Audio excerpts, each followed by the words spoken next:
The word playwright, how do you spell it? Playwright. Wright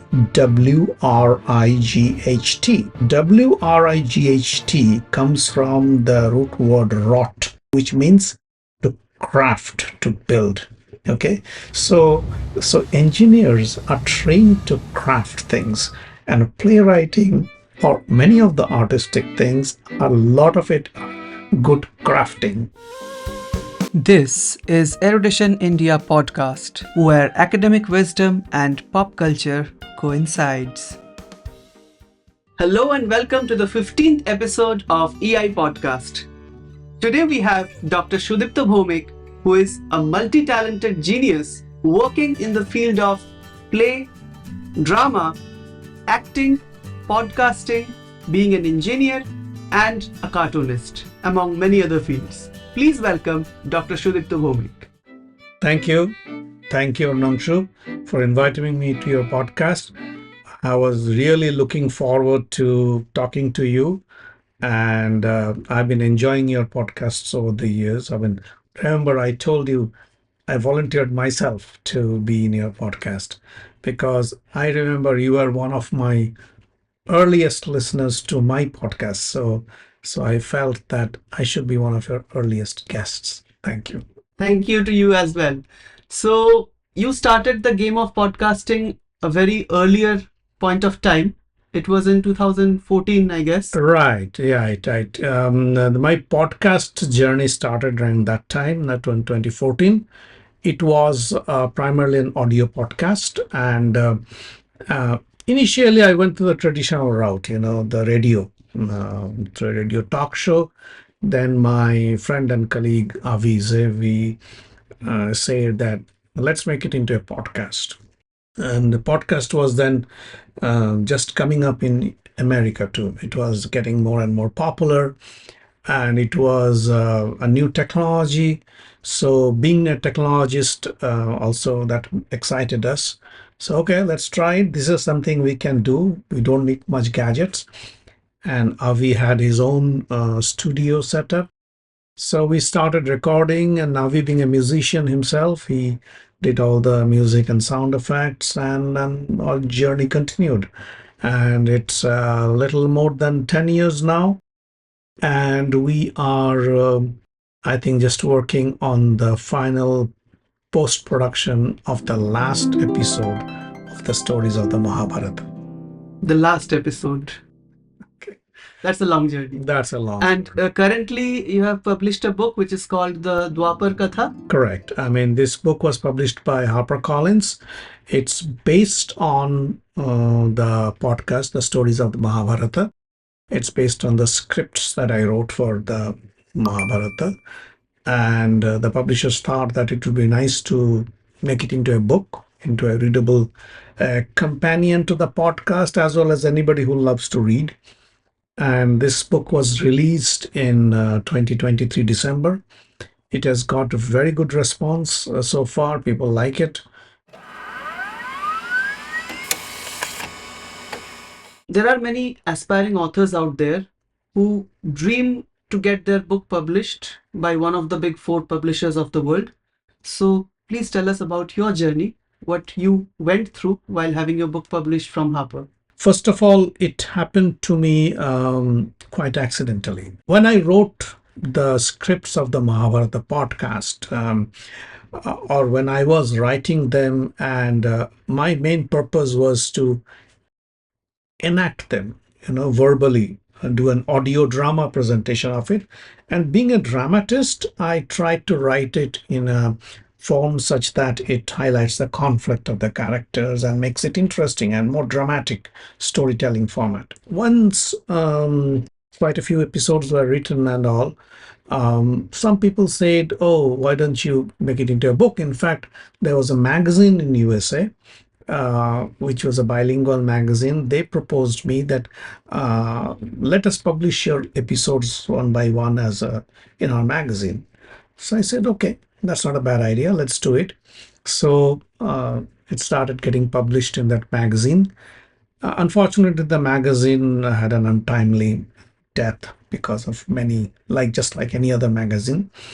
but that thought remained in my mind that maybe someday we can make it into a book. In the meantime, the podcast started getting very popular, and especially in India, it gained a lot of popularity. Spotify, Amazon Prime, YouTube, they all approached us and in various forms. But anyway, so podcast journey was going on pretty okay. And that time, one day, I was, in fact, returning from India to US, and in Athens airport, I received a call from a journalist who did a story on my podcast on, I think it was Times of India, that Harper Collins wants to contact you. I said, fine, give my number.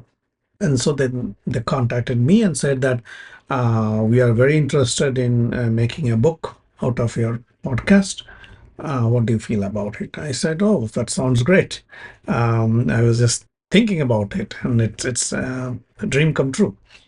So I said, okay. And then, there were some formalities like, contract and other stuff. And then the journey finished, but I had a deadline to submit the entire thing. So that deadline helped me to finish the rest of the episodes, at least write down the rest of the episodes. And I submitted my manuscript to HarperCollins, and then the process went on. I was extremely pleased by the way the HarperCollins team they worked with me. They're very professional. My editor Ridhima and the publicist Nandini, and then the entire team. They were very professional, very cooperative, and the artist, illustrator Onkar Fondecker, he did some wonderful illustrations. In fact, these illustrations recently won an award at one of the PVLF contest. So the journey was pretty good, and to top it all, now the book is also coming out in Hindi. The book has been translated to Hindi by Ashutosh Garg. Congratulations for that. Thank you. Now, coming to the question that being an IIT graduate, what led you to move into the field of arts, fine arts, of being a cartoonist and a playwright that you are? Yeah. First of all, I don't see there is any conflict between being a technologist or a scientist or whatever you may call it, and being an artist. Okay, if you see the history of arts and also the history of science and technology, you also find most of those great scientists and technologists also had this art inspiration in them. I mean, we all know that Albert Einstein was a great musician. He used to play violin very well. Satyan Bose used to play esraj, and there were a lot of scientists that had inclination for both. Some were good writers, some were, they had their own Passion other to follow. passion and the vocations to follow. Uh, so I don't find it a conflict, but the bug of theater, art, and all the first play I performed was when I was 5 years old. So that was the first time I did on stage, and then it continued, and somehow I studied at IIT Kharagpur and also the school, Ijli High School in the campus, and they all were very supportive of arts and culture. IIT Kharagpur curriculum during our days had a very strong arts support. I remember in our English class, the text was selected for studying was Bertolt Brecht's The Life of Galileo. Okay, which is very appropriate because how science and society and everything interacts together. So that was the kind of environment, and then there was a lot of extracurricular activities. I mean, in during my IIT days, I cannot even count the number of plays I've done. I mean, it's a very active, very vibrant theater and arts activities were carried out during those days.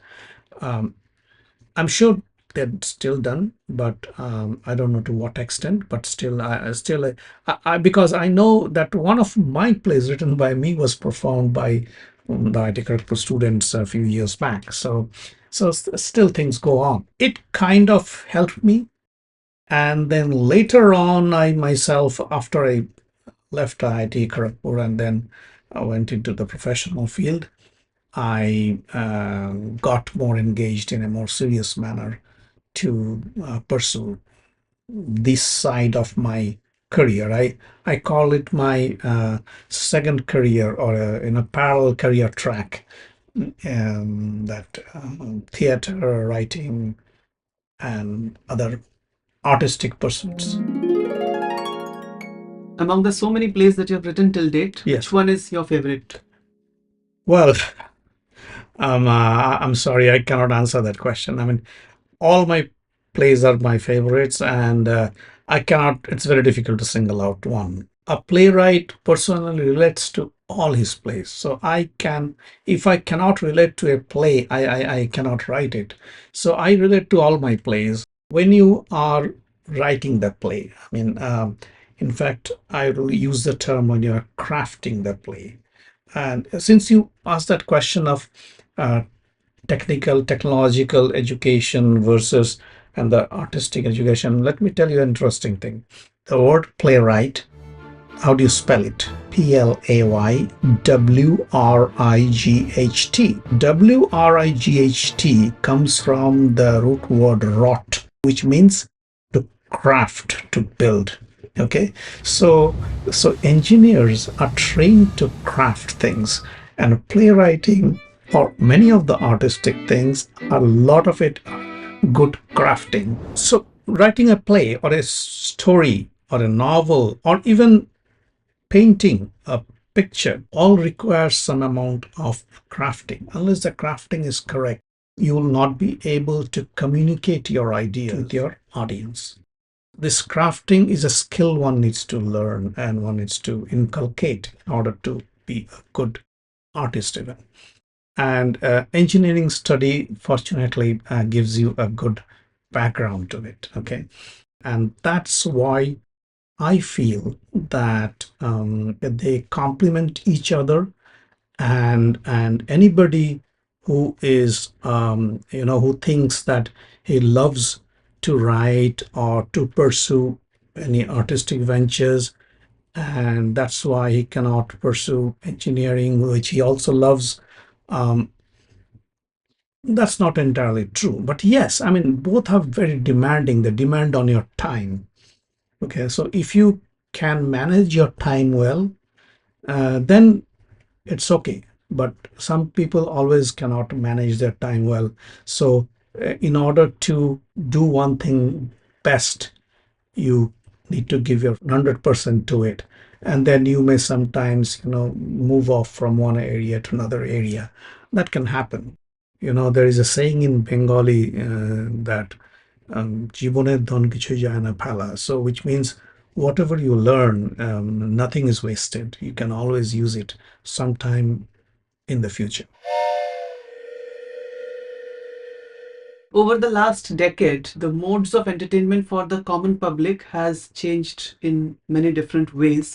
There has been increase in the viewership and audienceship of the podcasting platform. There has been OTT. There has been a decline, slight decline in the field of movies and theater. So, how do you see the evolution of entertainment in the next decade, towards the next decade? I told you that myself that we went into this podcasting because it was a new technology and easier to do. So, what technology has done is lowered the entry bar for many people to pursue, to express themselves. Art is finally expressing yourself, right? I mean, think about it. You are doing this podcast out here, you are shooting, you're recording, and then you will do the editing, everything. You are just sitting here and with no help external, right? And you're doing it. So that's the thing which wasn't available earlier. First of all, I'll go into your later question as to what's coming in the future, what I think. But what's happening is there is a flood of information, of content coming to us every single second. It's impossible to get all of them. So So attention span is coming down. So that's why you will see the short films, the reels, those are getting more and more popular because people don't want to spend so much time. Because if I spend 10 minutes or 20 minutes on a piece of music or an audio or a video, I'm missing out something else. You will see people constantly on their phones. It's not that they're taking their eyes off the phones or their device, but each content is very small. Okay. So that's one thing. So people are adapting to it, and due to the lower bar, a lot of people are coming in. It's easy. You don't have to train yourself, go to Pune Film Institute or some other place and become a filmmaker to do all this stuff. You can do it. You don't need to hire technicians to do it. You can buy all the equipments at a pretty low price and produce anything you want. Now, what's happening interestingly is that the bar is getting even lower with the advent of AI. You'll see this lot of reels saying generate 150 stories in 1 second. Okay. Yes, you can do it. You tell ChatGPT or Anthropic, one of those generative AI platforms, that generate me 10 stories about this topic. It'll give it to you straight away. Softwares which will then convert each story into images or videos, and you'll see more and more content being generated. I mean, in fact, last year there was a major strike in Hollywood where the screenwriters all had a strike saying to stop AI from writing screenplays. They don't allow screenplay writing. So a lot of this creative work, what we used to call creativity, will be taken over by AI. I mean, I'm pretty sure about it. In the sense of the mundane. For example, you have to draw something, you would have to tell an artist, can you generate me a cover for my book or illustrations, this for my book? The artist would have taken you, drawn some images, given it to you, and then you like it, dislike it, you edit it. There was a long process. And now it's not that. You go into, there are multiple softwares, and I've used them too. You go there and describe the image, and it will generate all the illustrations for you. So that's what's coming in the next generation. Live performing arts is something which is still kind of alive. It's not that much automated in that way. In fact, interestingly, there is an economic theory called Baumel's cost disease. What it says is that, especially for live performing arts, a Shakespeare's play Hamlet, which used to take, that's a 3 hours in 1700, will also take 3 hours today, because the productivity increase over this 200, 300 years has not been able to squeeze that thing, right? AI may generate you a small review of the Hamlet, but if you want to see a live performance of Hamlet, you'll have to spend those 3 hours minimum. Okay, so that's the thing, and that's what the performing arts has a little edge over it. So you will see more and more performing arts being still live. That will not be taken over by AI for now, but there will be a lot of AI used or automation used in producing that thing. We have already seen in theaters or live performances a lot of video being used. You'll see live singers will sing live, but their voice may be modulated using a lot of AI software on the live thing. So those kind of things might happen, and also already happening to some extent, and it will happen more. Filmmakers beware, and film actors beware, because soon in the future they may not need you. They will generate a clone of you in AI and get the entire movie done.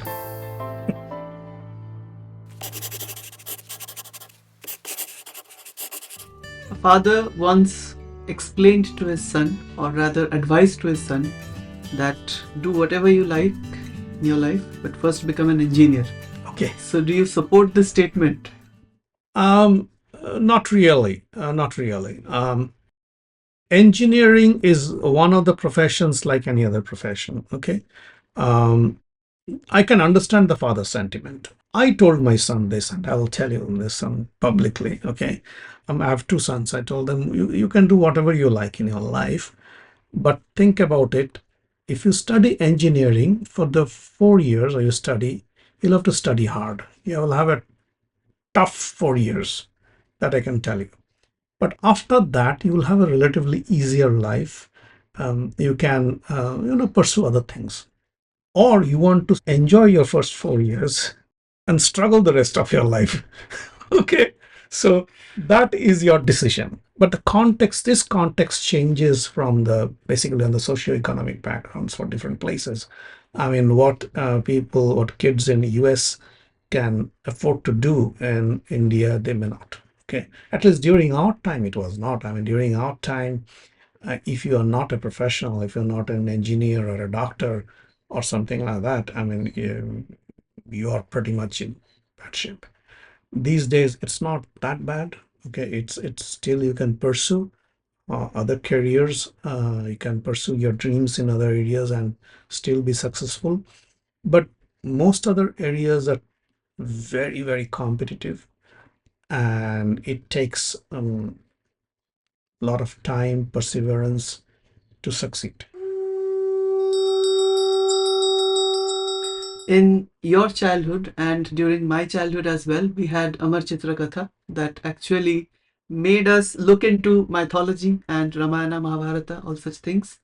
Nowadays, Amar Chitra Katha is once again back with their digital versions. What are being done in the field of mythology so that young readers, young generation, Gen Z and Gen Alpha, get interested into our religious texts? First of all, I'd not like to mix mythology with religious texts. Okay. Okay. Let's keep them different. Okay. What happens is, since the most of these texts were written many, many years ago and have been rewritten over the years, our language changes. Language is a live thing. Okay. The English that I'm speaking now is not the way what, say, 50 years ago somebody spoke, or 100 years ago. So the language changes. The language in which you can communicate to a Gen Z is not the same as what Rajagopalachari used to speak. So Rajagopalachari had an excellent book on the Mahabharata, but his book will not appeal to a Gen Z person. So my motivation of when I wrote the Mahabharata, when I wrote the podcast, was I wanted to communicate with my kids' generation and their subgeneration. That was my motivation. So I intentionally kept the language very simple, in very simple modern terms. I didn't use the Gen Z terms and things like that or slangs, but I kept it simple. And of course the style of dramatic storytelling and all that stuff were there. And then also in the book, and that's why get a lot of feedback from my readers and my listeners. They are very young kids, starting even from 5 6 years old to most of my demographics is mostly skewed towards a lower age. My readers, they are between 10 to say 40, most of them. So they are picking up the book and reading it, because what happened was, when as you said, the Amar Chitra Katha days were there, and then there came those TV versions of the Mahabharata. But current now, if you go and watch them, most of the kids now, they will laugh at them. So what nonsense is going on? Because They cannot relate. they cannot relate to that. So that's why these texts have been rewritten, recreated over the ages. And that was my purpose too, to rewrite it, to communicate with my children, with their generation. And I'm happy that I was able to connect. Okay, so that's what I think is the approach which most mythology, and that's what a lot of people are doing. I mean, if you read books by Amish, and there are a lot of things like interpretive fictions are being written or fan fictions kind of thing. I mean, you take one character and write a novel on that, or some part of the story and amplify on that part of the story mythology. I mean, the genre of what's it called, fantasy fiction, which has become very popular among the Gen Z and others. I mean, starting from those comic books characters, Marvel and others, DC. DC and others, those characters, Iron Man and all that stuff. Somehow I don't like them, uh, uh, but but I know my sons, my kids, they love it. The Lord of the Rings. This book was written so many years ago, and now after the movie, it has become a cult book. So same thing is true for many of these mythologies. If told in their language, I mean, think about it. If Mahabharata today were remade in film, what's that called? Game of Thrones kind of a Flavor. flavor. Okay, that kind of design, that kind of. I think people would love it. In fact, when my colleague he was reading the Mahabharata, when he got interested in the Mahabharata, he never read Mahabharata before. He's a Jewish American, so he when he read it, he said, "Hey, this looks like Game of Thrones." so so it will be like that. I mean, so that's the way it has to be reinterpreted and rewritten and to communicate with the, because the underlying messages, the reason why, for example, Mahabharata is surviving till now is because it's so universal, it's so human story. Okay, and that's why it still appeals to people. Um, and I believe that's the way to connect. How difficult was it to crack the IIT in the 1970s? Well, it was difficult. It was difficult. Having no internet at that point of time and very little resources. Nowadays, Yes. we can look up videos online and we can learn things very easily. So back in the day, it was really challenging aspect. Yes, IIT entrance was always challenging. During our times, there were not too many. There was no quota factory, okay, and there was no other major tutorial programs. There was just two coming up, which was to do by correspondence. You send something, they send you questions, answers, you write reply and send it back, something like that. I never joined them. One is called Brilliant, another one calls Agarwal or something, Agarwal Coaching and but I didn't take them. Some people used to take them. That was the only thing available. But people used to take some private teaching and all. So the only way to crack them was to solve the problems, kind of questions that IIT exams come.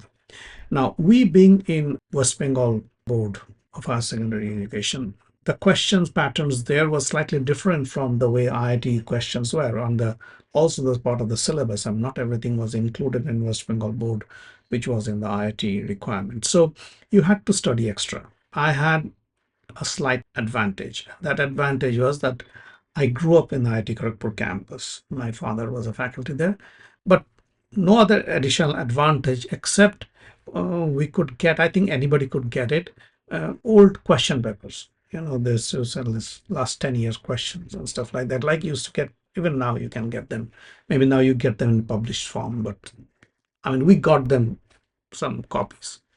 Um, and then solve them. But we also knew that there are certain books you need to study in order to be able to solve that type of problems. I mean, the standard textbooks of higher secondary physics, chemistry will not help you there.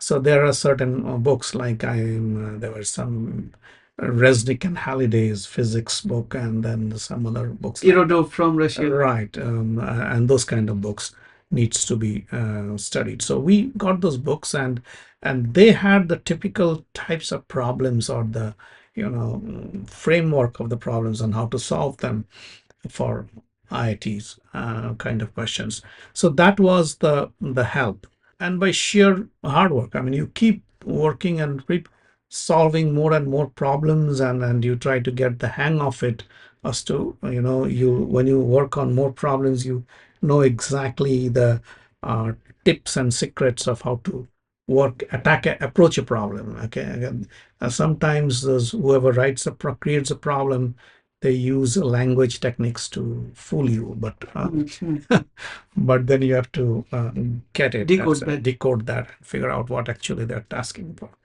So that was the thing, and once you get the hang of it, it was relatively manageable. Okay, I will not use the term easy. Now I know that it has become more competitive, more. I think the number of students that used to apply for JEE during that time, I don't know how many folds it has increased now. It's now they have, I think they're in two phases, right? Our time it was only one phase, and in fact, I remember, I don't know, they're still there. Scores in English was not counted towards your, the total score for admission. It was challenging. Not everybody got it still then, but luckily we screamed through. Okay, now there are this kind of techniques, as I told you, has been institutionalized, I guess, and so that's why a lot of these coaching centers, they try to teach you how to techniques of decoding those problems and try to solve this, because ultimately there are all laws of physics or laws of chemistry, and you have to understand how to apply them. That's all. I'm sure that those who crack the IIT exams now are brilliant students, no doubt about it. They have to be. It's so competitive. I only wish, I hope it doesn't become a rote mechanism. Okay, that means you know exactly the technique and you apply them without using your own analytical abilities to find it out. And we had to use those problem solvings, and with the help of teachers, they built in us those analytical capabilities, and that analytical capability should be inculcated in the students in order to do it. And that is the most challenging part, and I think it still is. It matters how the questions are framed, right?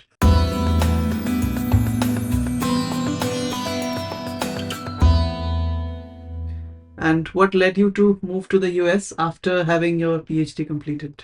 As you know, that I did my undergraduate, BTech, master's, and PhD from IIT Kharagpur, all three. Yeah. In fact, after I did my undergraduate, many of my classmates, I was in electronics and electrical communication engineering department, and most of my classmates went abroad. And that time I decided, no, no, I'm not going to apply outside. So I first was looking for a job, and then I said, okay, I'll study MTech here, masters here. So myself and some of our students were from my classmates, so we joined the masters in computer engineering and did the masters. And then after that also, I said, no, let me work for some time, then we'll see. So I worked for 3 years with TCS. And then I kind of got bored with the kind of work and said, okay, I always thought that I'd like to do some research work. And so I went back to Kharagpur in the computer science and engineering department that time. And that was the mid to late 80s. And during that time, there was a huge, just like now, a huge surge of AI. And that it was called Japan suddenly had announced that they will build this fifth generation system, which will be all computers completely AI based and things like that. And of course, the US immediately jumped into it, and they were trying to build all kinds of things. And so I said, okay, this sounds interesting, let's do it too. Yeah, as you know, to do PhD, you need to do some publications, and at IIT Kharagpur, our department was pretty strict about it, and they needed at least 2, 3 publications in international journals and on international conferences and things like that. So we had to do that. And those days there was no internet, so you send a paper, wait for 2 months to get a reply, and things like that. First of all, that time our thesis examination was also conducted by outside examiners. external examiners. So both my I had two examiners outside for my thesis, and they were all in US, and they were renowned in our area. So they read my thesis and they examined, and of course passed me. But then they also offered me postdoc offers in US, their universities. And then due to my publications, there were some other professors also offered me postdoc offer, around four postdoc offers, all in the US. And then in the Bell Laboratories, and they also offered me job directly because they wanted to work in this area. As I told you, because it was such a hyped area, and both because I was in integrated circuits, I mean IC semiconductor design area with AI, and that was a very high in demand that time. Not too many people were there in that area. And that time I had to take a decision as to what to do. And then I said, okay, let me go, and let me see how it works. And so Europe never came in, and Europe was not that into that level. So that's why Europe was not in my picture. So because these things came to me, okay, it's not that I applied for them. So good. So I said, okay, let me go work for a year or two, and then I'll come, because at that time my mind was tuned that I will become a faculty there, because I was already working as like a faculty in. And during this time, were you also involved with playwriting and all those? Not playwriting. I was involved in dramatics as such, but during my PhD years, I avoid all distractions and finish it as soon as possible. Then, so the offer came, and I said, let me go and work for a couple of years, and then come back and join IIT Kharagpur as a faculty, and that was a deal kind of thing. So I went there, and then unfortunately, the return never happened because of many reasons. I don't want to get into that. The reason why most people, especially technical people, tend to go to USA rather than Europe are few. One is, of course, language. Okay, I mean, in Europe, except for England, other places, you have a language barrier. Although many places now they speak English, they write in English and all, but still, language is a barrier. The second thing is opportunities, because America is a country of immigrants, and they would take in any people who they feel can contribute to their technology, to their development overall. That's the doctrine America followed. That thing may or may not be the same with the new government, but we'll see. So that's an advantage, and that's why most people try to go to America, because they are one of the most welcoming countries to especially technologists.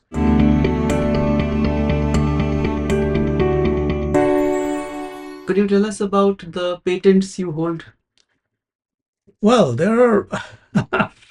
there's a thing in IC design called testability, because what happens in semiconductor chips, as we call them, microchips, they are very complex. There are millions of transistors in them. And after they're manufactured, if there isn't a manufacturing defect in them, how do you know? How do you know that their processor that you're using on your phone or on your laptop is going to work? Because there may be some defect in it. So how do you test it? But if you want to test it exhaustively, it will take years and years to run it, because it's so complex. So we need to design the chips in such a way that it is easy to test. Okay, that it can be tested with less time, but with higher accuracy. Okay, that was our objective. So we designed algorithms and techniques and things such that the design itself provides various kind of accesses to the chip to test it. Also, there is a technique called built-in self-test, which means the chip itself has a mechanism by which it tests itself. So, for example, in all the microchips that you have, let's say your processor you have, and so there are built-in memories and those RAMs modules, and those memories are more prone to error because they are very dense. And so those memories needs to be, every time you start turn up there, it generally runs a test. And that is a built-in test. So the memories already have a built-in self-test in them, which tests itself. And if it fails, it will say it's failed, and you'll see an error. Luckily, it works most of them because semiconductor technology is highly reliable. That was my area, and most of my patents are in those areas. Different techniques, different you know types of ways to do those type of complex designs. Currently, I'm working on a product myself. We have a startup company. Essentially, what it does is, if you have a new idea, if you feed it to it, it will tell you how good is your idea, whether it's a unique idea, whether somebody has done it before, which companies may be interested in your idea. If it fails, then you can be pretty much sure that this is not going to get a patent. But if it passes, then you have a higher chances of getting a patent. So our system kind of does some of the work those patent attorneys used to do, but it does more exhaustively since we are using automation, right? So our company is called Passio Data Engineering. One of the main problems of patent application is that, let's say you apply for a patent, you have an idea, you wrote down that idea, this is what it's going to do and this is what it is, and you file a patent, and then patent examiner will come back with, first of all, your IP attorney will come to you with a whole bunch of what we call prior arts, which means previous people have done something similar. And then you'll have to read those and then tell them why your idea is different from theirs. That's a big boring task. The second task is, let's say you pass that one, give it. The patent examiners then will come back with, I see this particular patent, these patents very close to your idea. Why do you say that your idea is different? These patents are very close to this other idea. Why do you say your idea is different? And then you have to again read them and justify them and tell them that why it is. So it's a very hard work for in order to get that thing doing. It's a time-consuming work too. So that's why I felt that this particular software that we have, this model that we have, can help inventors and innovators to check out how good their design is. In terms of novelty is concerned, is their idea really novel? Is their idea really something that others have not done? Many times you think that nobody has done it, but you may be Wrong. surprised. Coming to the last question of our session, often young writers face something which is called a writer's block. So, what are your advices to the young writers? It's not that I have a tremendous problem of writer's block, but yes, there are sometimes you don't feel the urge to write something. Okay. So what helps me, I found that one thing is a deadline. If I have a deadline set up that I have to give this person something by this time, or I have to do this by this time, otherwise, for example, we do a play every year at a certain time, and in order to do that play, I need to finish that play by this time and then do the work. So that helps me because I feel that pressure and I work at it, and what happens is, the only way I feel that the writing block, if there's any block happens, goes away only if you write. So you again sit down to write something, keep on writing something. It may be garbage, okay, it may be something that you're not really happy with, but that will again possibly get you back into the flow. You'll possibly have to edit it. I mean, writing is mostly rewriting. Okay, a big chunk of the writing process is rewriting. And I mean, I don't think a particular article or a story or whatever you're writing is finished in one go. So that rewriting process is what helps you. So if you just keep on typing, if you keep on clacking your thing, or keep on writing, and then go back and remove all the junk, and then you will see something coming out from there. And that's what I use. And but I think everybody's technique is different.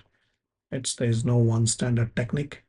But as I said, to end the writer's block, keep writing. Keep writing. Thank you very much for joining us in the 15th episode of AI Podcast. We will see you soon with a new guest. Thank you, Take care. Manshu. Thank you very much.